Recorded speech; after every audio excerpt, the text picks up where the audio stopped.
ಪ್ರತಿಯೊಂದು ಕುಟುಂಬದ ಮೇಲೆ, ಮನೆಗಳ ಮೇಲೆ, ಒಂದೊಂದು ಫ್ಯಾಮಿಲಿ ಮೆಂಬರ್ಸ್ಗಳ ಮೇಲೆ ನಿನ್ನ ಶಕ್ತಿ ಆವರಿಸುವಂತೆ ನಾವು ಪ್ರಾರ್ಥಿಸ್ತಾ ಇದ್ದೇವೆ.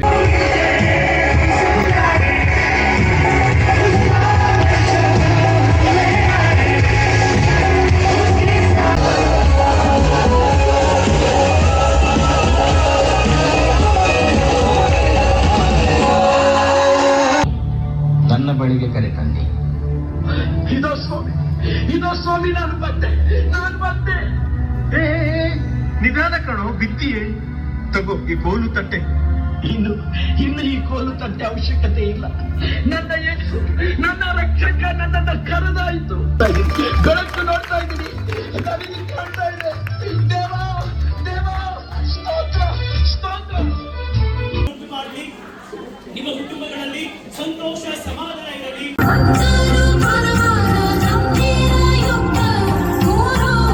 ಪ್ರತಿಯೊಂದು ಸ್ಥಳದಲ್ಲಿ ದೇವರ ಈಗಲೇ ನಿನ್ನ ಬೆಳಕು ಒಬ್ಬೊಬ್ಬರನ್ನ ಸ್ಪರ್ಶಿಸಲಿ.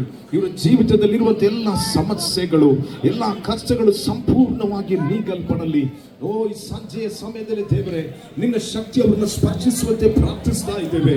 ಈ ಸಮಯದಲ್ಲಿ ನನ್ನ ಆಲಿಸುವಂತವರ ರೋಗಿಗಳ ಸತ್ಯತೆ ಕೇட்கிற ಜನங்கள் ஆண்டவரே, யாரெல்ல தகப்பனே வியாதியில் இருக்கிறாங்களோ, வியாதிகள் மீது கர்த்தருடைய வல்லமை இறங்குவதாக இப்பொழுது இயேசுவின்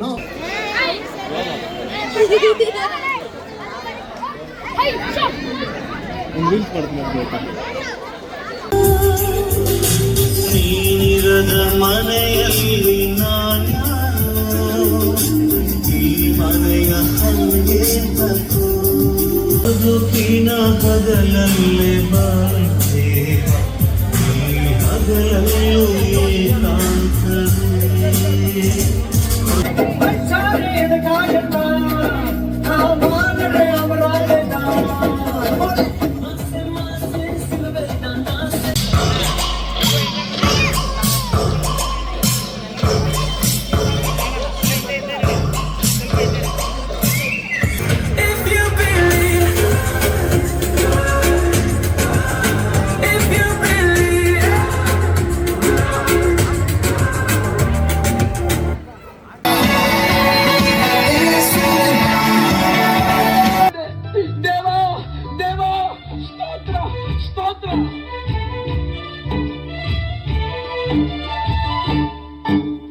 ಕಣ್ಣು ಕೊಟ್ಟ ದೇವ ನಿಮಗೆ.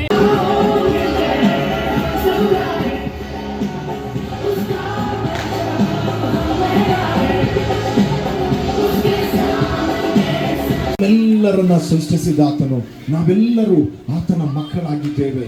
ಆತನಲ್ಲಿ ಯಾವುದೇ ಜಾತಿ ಇಲ್ಲ, ಧರ್ಮ ಇಲ್ಲ. ಆತನಲ್ಲಿ ಬರೀ ಪ್ರೀತಿ ಮಾತ್ರ ಇದೆ.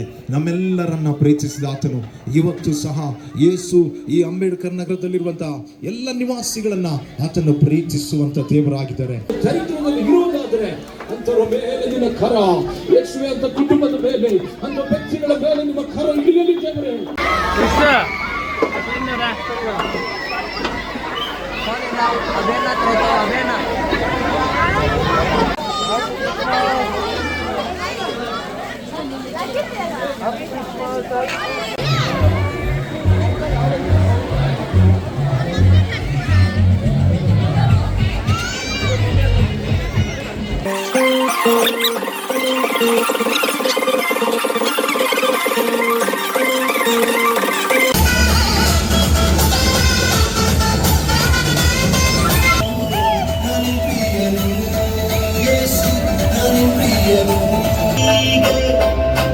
ಹಾಡುವೆ ನಾನಿಂದು ಯೇಸುವ ಹೀಗೆ, ಕುಣಿಯುವೆ ನಾನಿಂದು, ಉಲ್ಲಾಸಿಸುವೆ ಯೇಸು, ನಾನು ಉಲ್ಲಾಸಿಸುವೆ.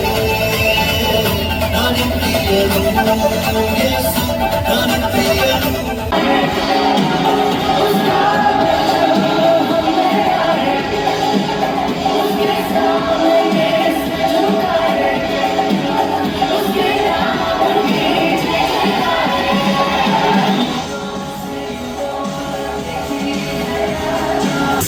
ನೀನಿರದ ಮನೆಯಲ್ಲಿ ನಾನ್ಯಾರೋ, ಈ ಮನೆಯ ಹಂಗೆ